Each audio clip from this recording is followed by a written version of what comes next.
안녕하세요. 민주언론시민연합의 정책위원 정수경입니다. 앞서 그 사회자 선생님께서 소개해 주신 것처럼 제가 오늘 발표할 내용은 혐오의 어떤 그 생성과 그 유통, 그 가장 중심에 있는 매체로서 유튜브를 한번 같이 알아보는 그런 시간이 되겠습니다.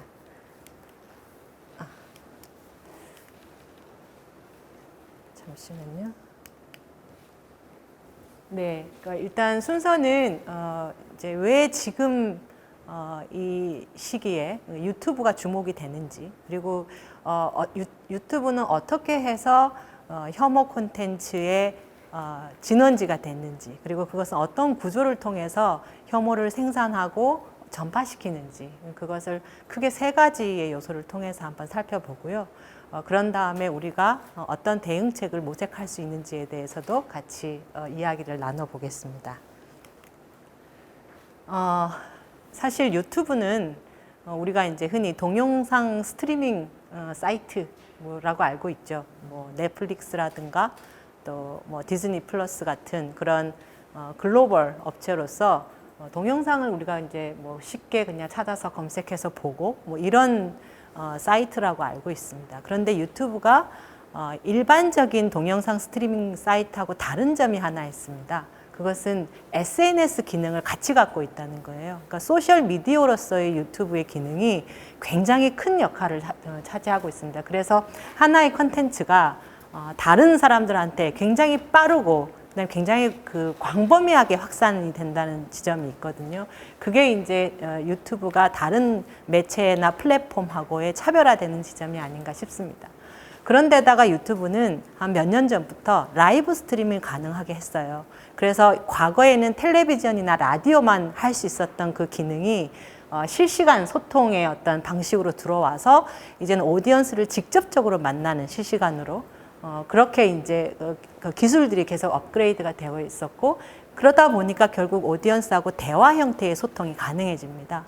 그리고 이런 대화 형태의 소통은 친밀감을 이제 유발하기 때문에 사람들을 훨씬 더 정서적으로 빨아들이는 그런 기능을 하게 돼요. 그래서 그 제작자, 컨텐츠 제작자와 그 시청을 하는 그 청중들과의 관계를 기존의 다른 매체, 뭐 일반적인 뭐 페이스북이나 뭐 트위터나 아니면 그 넷플릭스 같은 그런 사이트하고는 전혀 다른 차원의, 질적으로 다른 차원의 서비스를 제공한다고 할 수 있습니다.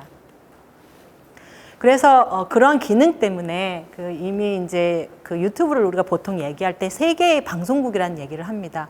단순하게 1인 뭐 크리에이터들이 그냥 자신의 컨텐츠를 업로드하는 것뿐만 아니라 이미 세계의 주류 미디어들이 각자의 프로그램의 채널들을 만들어서 유튜브를 통해서 유통을 하고 있고요. 그러다 보니까 그 하루에 적극적으로 유튜브를 이용하는 사람들만 해도 1억 명이 훨씬 넘습니다. 그리고 하루에 일반적으로 시청하는 비디오 수도 1억 개가 이상이 되고요. 그리고 그를 통해서 광고로 얻는 수익만 6억 달러 정도가 된다고 작년 한 해. 그리고 이제 이게 우리나라로 들어오면 지금 우리나라에서 이제 서비스가 제공되어 있는 온라인 동영상 플랫폼들이 있는데, 그 중에서 그 사용자들이 생각할 때 유튜브를 이용한다고 응답한 비율이 98.4%예요. 그러니까 온라인으로 동영상을 보는 사람들의 거의 대부분은 유튜브를 다 이용한다고 보실 수 있고, 2위가 넷플릭스인데 넷플릭스는 20몇 %거든요. 그러니까 어마어마한 차이가 있는 거죠, 양적인 측면에서. 그리고 SNS를 소셜미디어 측면에서 보더라도 1위가 카카오톡이에요. 카카오톡인데 그건 거의 사람들이 이제 메시지를 주고받는 수단으로 이용한다면 그 다음이 그게 이제 한 5, 6% 정도가 됩니다. 그 다음이 유튜브예요. 그러니까 페이스북이나 뭐 요즘 인스타그램도 많이 쓰시는데 그거에 비해서 훨씬 더 많은 그 소셜미디어로서의 기능을 유튜브가 하고 있고, 그러다 보니까 하루에 그 연령대를 대상으로 평균을 내보니까 하루 2시간 반 정도 이상을 유튜브 시청에 쓰고 있다라는 응답을 얻을 수 있었습니다.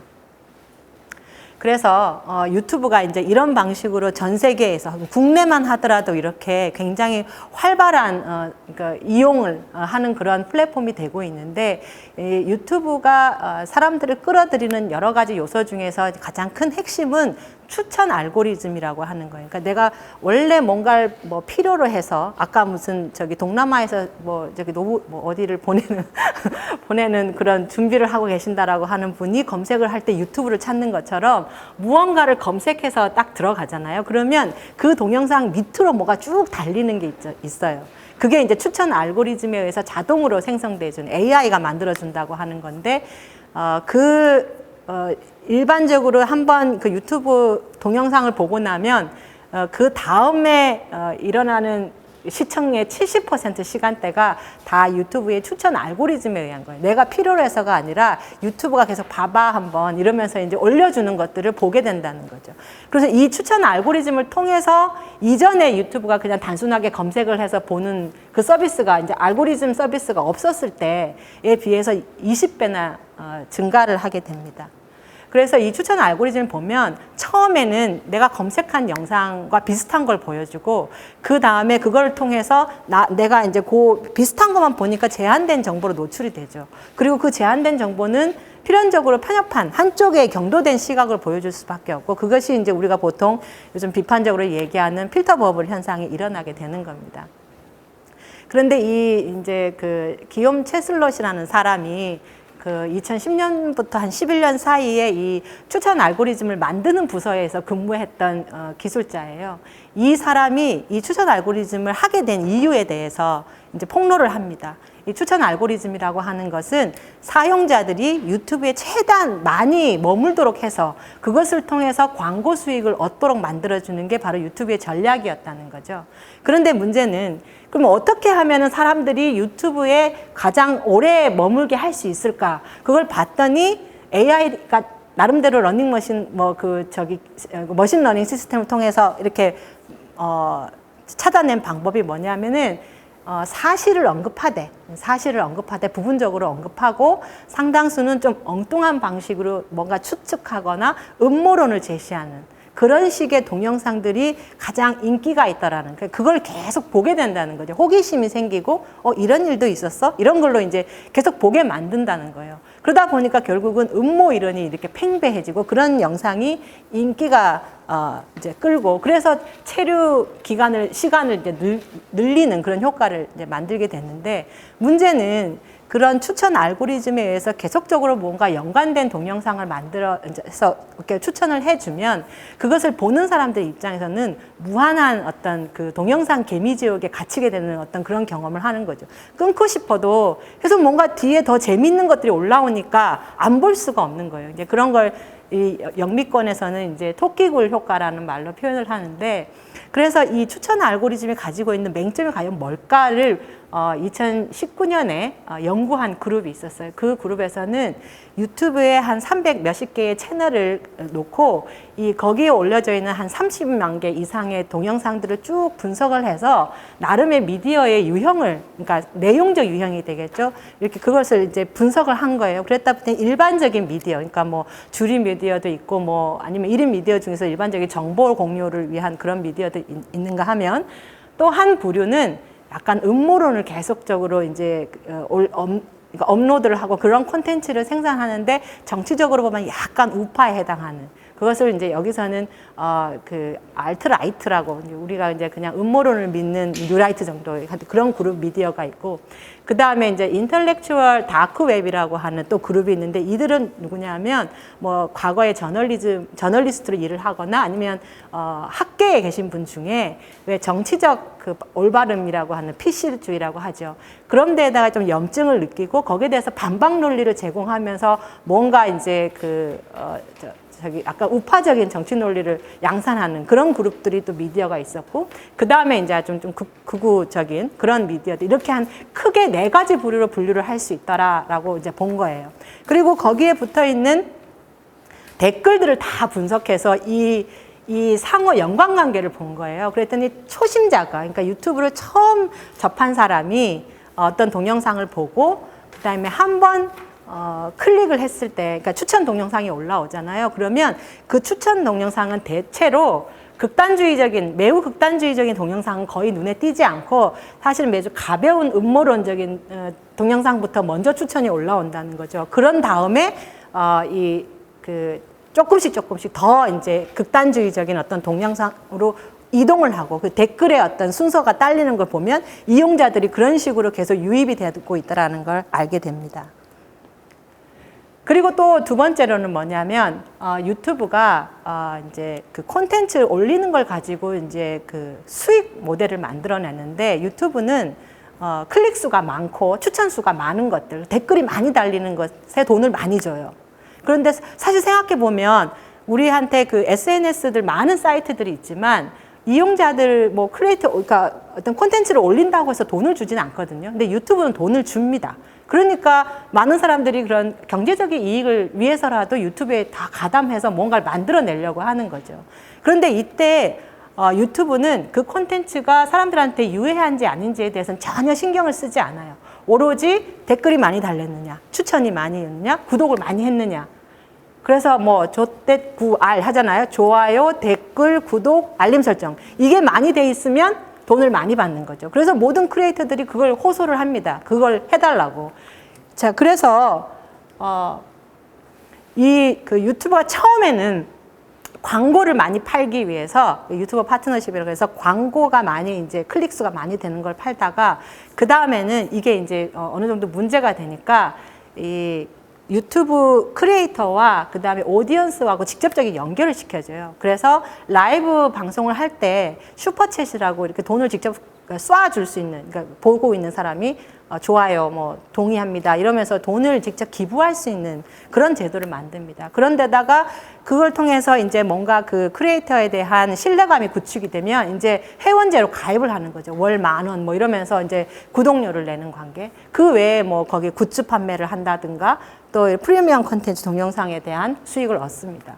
그런데 이 광고는 필연적으로 광고주가 돈을 이제 지불을 해야 되는데 위험한 어떤 광고에 대해서는 별로 이렇게 내 상품을 노출시키고 싶지 않으니까 정치나 시사와 관련된 뭐 그런 좀 논쟁적인 것에는 광고를 회피하게 돼요, 광고주들이.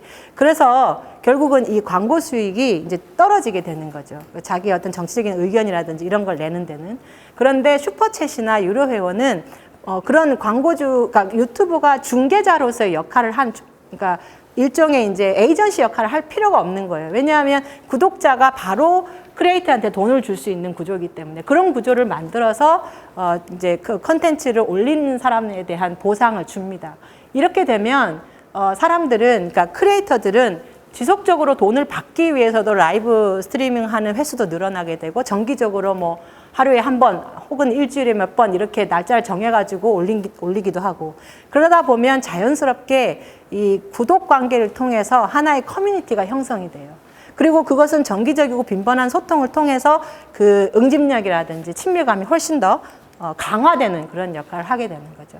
그래서 미국의 시사 프로그램을 유튜브를 통해서 유통되는 그런 콘텐츠하고 비교를 해보니까 이 3대 채널이 있는데 그 케이블 채널에 그 정치 시사와 관련된 프로그램 모든 걸 합쳐서 거기에 시청자 수를 곱하기 24시간을 했는데도 이 그 유튜브 정치 시사 그 인플루언서들이 만드는 그 채널에 비해서 훨씬 떨어지는 거예요. 그러니까 빨간색이 지금 그 케이블 뉴스나 뭐 그런 채널의 어떤 콘텐츠 소비량이라고 본다면 이 트럼프 시대에 들어와서 부터는 저런 이제 그 유튜브를 통한 크리에이터들의 콘텐츠가 아주 이제 많이 소비되고 있다는 것을 볼 수 있습니다. 그리고 세 번째 요소로서는 이 유튜브가 이제 그렇게 어떤 그 기부로 하고 이제 뭐 구독료를 만드는 그런 식의 어떤 경제적인 수익 모델을 만들어 놓다 보니까 결국은 그것을 노리고 가담한 크리에이터들이 일종의 커뮤니티가 형성되고 구독자 층이 만들어지고 그러면서 준 셀럽이 되는 거예요. 그러니까 뭐 공중파나 이런 뭐 우리가 큰 이제 주류 미디어에 등장하는 그런 인기인들은 아니지만 유튜브라는 어떤 그 온라인 공간 안에서는 굉장히 유명한, 그러니까 뭐 구독자 100만 명 이상의 그런 사람들을 모으게 되고 이들의 그 정치적인 어떤 그 스펙트럼은 굉장히 다양합니다. 그런데 이 사람들은 그냥 혼자 개인으로 머무는 게 아니라 다 연결이 돼 있어요. 그래서 같은 관련돼 있는 정치적인 의견을 가진 사람들은 서로가 서로를 상부상조하면서 각자의 채널에 등장하면서 그 세력을 키웁니다. 그러니까 처음에는 입점을 할 때는 뭔가 이렇게 성실하고 뭔가 이렇게 좀 진정성 있는 어떤 비평 이런 걸로 이게 구독자들하고 친밀감이나 신뢰감을 구축을 하다가 나중에는 이들이 주류 미디어나 뭐 주류 어떤 그 의견들에 대해서 뭔가 반대하고 저항하는 이미지로 그리고 약간 언더독의 이미지를 갖습니다. 그러면 사람들은 더 후원을 하는 거예요. 저 사람을 지켜줘야 된다. 그러면서 심리적인 어떤 유대감 같은 걸 만들게 되고 그리고 이들은 굉장히 기술적으로 그런 온라인의 어떤 스킬이라든지 이런 게 굉장히 능숙하고 그러면서 서로가 서로를 급진적인 방향으로 이제 유도를 하는 거죠. 그래서 그 1대1의 어떤 그 우리가 보통 이제 이런 정치적인 그 혐오라든지 이런 차별적인 발언을 주로 많이 하는 채널들을 보면 거의 1대1의 구조로 만나게 돼요. 이 화면 안에 그냥 마이크 하나 들고 거의 그냥 얘기를 하거나 아니면 비슷한 부류의 패널을 데리고 와서 한 2명, 3명 정도 같이 얘기하는 구조인데 그러다 보니까 그 거의 준사회적인 관계를 맺게 되고 그리고 난 다음에 영향력을 통해서 저기 수익은 더 올라가고 그래서 뭐 예전에 뭐 가세현 채널인가 어떤 채널에 대해서 뭔가 그 규제를 하거나 뭐 체포 영장 같은 거 이렇게 만들어지면 그걸 가지고 또 라이브 스트리밍해서 돈을 얻고 막 이런 그런 이제 구조가 생기는 거죠. 그래서 이 유튜브는 한 2016년, 17년 이때를 기점으로 이런 이제 그 아마 트럼프의 어떤 등장, 그런 세력과의 등장하고도 좀 많이 영향이 있지 않을까 싶은데요. 그 이후로 커뮤니티 안에서 혐오 발언, 그 다음에 뭐 차별적인 발언, 이런 것들에 대해서 그리고 약간 가짜 페이크 뉴스 이런 것에 대한 어떤 탐지하고 또 이걸 제거하는, 삭제하는 그런 식의 나름의 원칙들을 만들어냅니다. 그런데 이 커뮤니티 가이드라인이라고 하는 것들이 다 무언가를 드러내지는 못해요. 그래서 그 모질라라고 하는 그룹인데 이들은 이제 그 구글 말고 구글에 대한 적인 형태의 검색 사이트가 있는데 그게 파이어폭스라는 데가 있거든요. 그걸 운영하는 집단이 모질라인데 여기서 그 한 1년 동안, 그러니까 재작년 그러니까 한 1년 정도를 뭔가 내가 유튜브를 통해서 보았던 동영상 중에 굉장히 불쾌하거나 이거는 문제가 있다, 이건 삭제돼야 된다라고 생각하는 것들을 신고하도록 하는 프로젝트를 했어요. 그러니까 유튜브는 계속 자기네들은 없애고 있다라고 얘기를 하는데 아무리 봐도 그게 안 없어지는 것 같거든요. 그러니까 사람들한테 물어본 거예요, 유저들한테. 그래서 한번 골라봐라. 당신들이 본 것 중에 그런 게 있었는지, 그리고 그게 아직까지 남아있는지를 한번 살펴보자라고 했더니 한 3만 명 정도가 넘는 사람이 3,000개 정도 넘는 그런 영상들을 신고를 했고 그 신고된 영상들은 대부분 다 70% 정도가 추천 알고리즘에 의해서 제공이 되었고 그 다음에 10% 이상이 유튜브가 제시한 커뮤니티 가이드라인, 자기네들이 이걸 삭제하거나 뭐 이렇게 뭐 계정 정지를 하겠다라고 했던 그 기준을 이미 벗어나 있는 그래서 삭제가 돼야 마땅한 것들이 아직까지 계속 유지가 되고 그걸 통해서 광고를 계속 수익을 얻고 있더라는 거죠.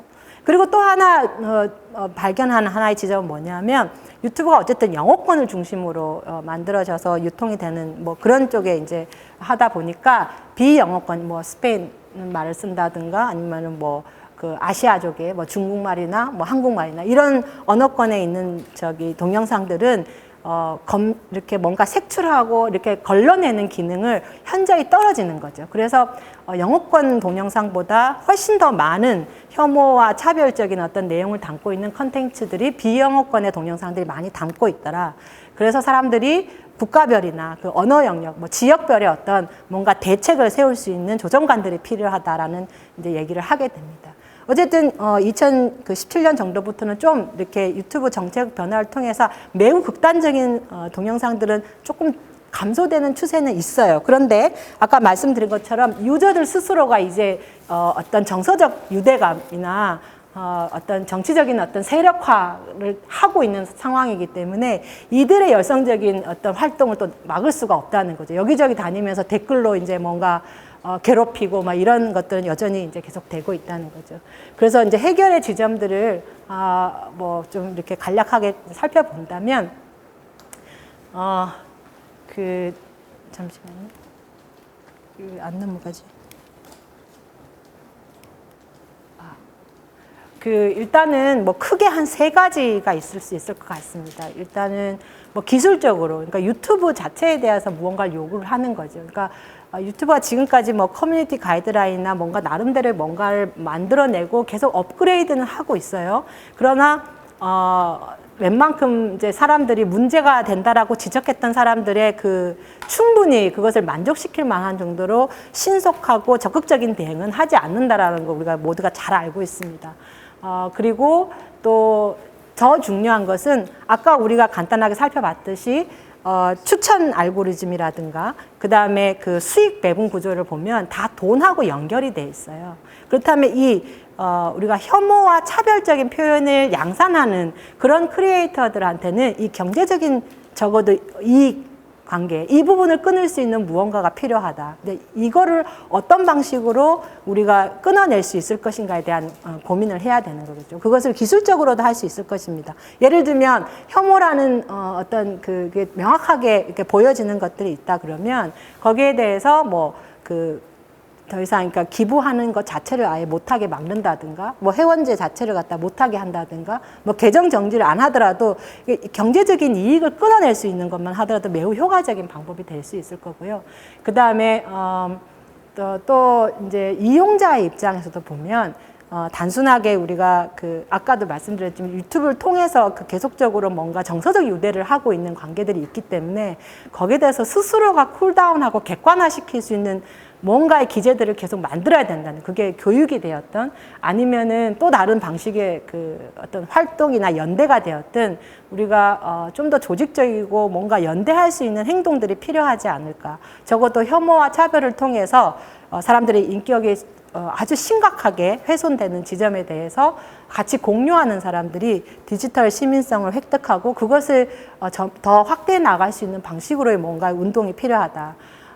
그리고 또 하나 만약에 제안을 한다면 우리가 혐오와 차별에 대해서 우리가 뭐 하다못해 뭐 용어사전, 디지털 용어사전 같은 걸 만들어서 온라인이라든지 이런 데서 유통되고 있는 혐오와 차별적인 표현들이 어떤 것들이 있는지도 같이 공유하고 그러면서 각자의 개인들이 점검할 수 있는 기제들이 필요하다라는 말씀드리고 싶고요. 마지막으로 이제 이 정책적인 부분에 대해서는 이미 이제 사실 유튜브는 그동안 우리가 이제 글로벌 미디어 기업이기 때문에 주권의 영역 바깥에 있어서 뭐 예를 들면 어떤 규제를 하고 싶어도 할 수 없다라고 그냥 알고 있었거든요.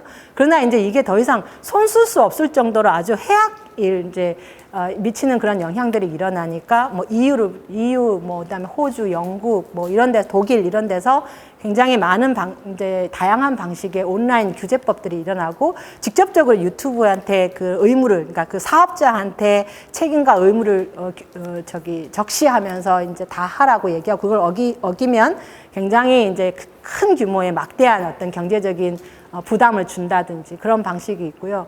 또 한편으로는 우리나라도 이제 그런 세계적인 어떤 흐름이나 이런 걸 받아서 온라인 폭력 방지법이라든가 또 정보통신망 보호법 같은 걸 개정안 같은 걸 통해서 법적인 어떤 준비들도 하고 있는 것으로 알고 있습니다. 그리고 무엇보다 사실은 우리가 표현의 자유라고 하는 어떤 개념 속에서 우리 개인의 안전이라든가 그다음에 어떤 사회적인 약자, 소수자라는 어떤 정체성을 가진 그런 집단에 대한 보호, 안전 이 부분이 굉장히 계속적으로 상충하고 있는 지점이 있는데 이 부분에 대해서 우리 사회가 좀 더 전향적인 방식으로 새로운 질서를 구축해야 되지 않을까 그런 생각을 합니다. 네. 그리고 또 한 가지 제가 이제 꼭 지적하고 싶은 부분은 유튜브도 문제지만 사실 정말 큰 문제는 우리가 권력 집단이라고 할 수 있는 정치인 그리고 또 언론, 그러니까 주류 미디어와 주류 정당에 있는 정치인들이 앞장서서 혐오와 차별을 공론화시키는 역할을 하고 이것이 문제라는 것은 일반 국민들도 다 알고 있습니다. 근데 이 실질적인 힘을 가진 집단이기 때문에 여기에 대해서 뭔가 그냥 이렇게 뭔가 규제를 하거나 이런 것은 생각을 별로 못하는 것 같아요. 이거는 우리 사회의 어떤 역사적인 맥락 속에서 다시 한번 고민해봐야 되는 지점이 아닌가 싶고요.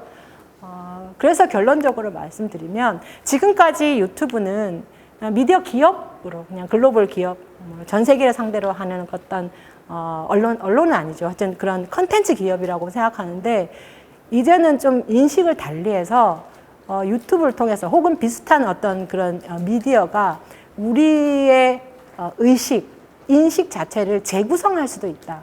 그를 통해서 우리 사회의 공론장 자체가 심각하게 굴절되거나 훼손될 수 있다라는 경각심부터 먼저 가진 다음에 다시 우리 이런 논의들을 해야 되지 않나. 그래서 우리가 새로운 질서를 구축하는데 더 고민을 해야 되지 않나 그런 생각을 합니다. 이상입니다.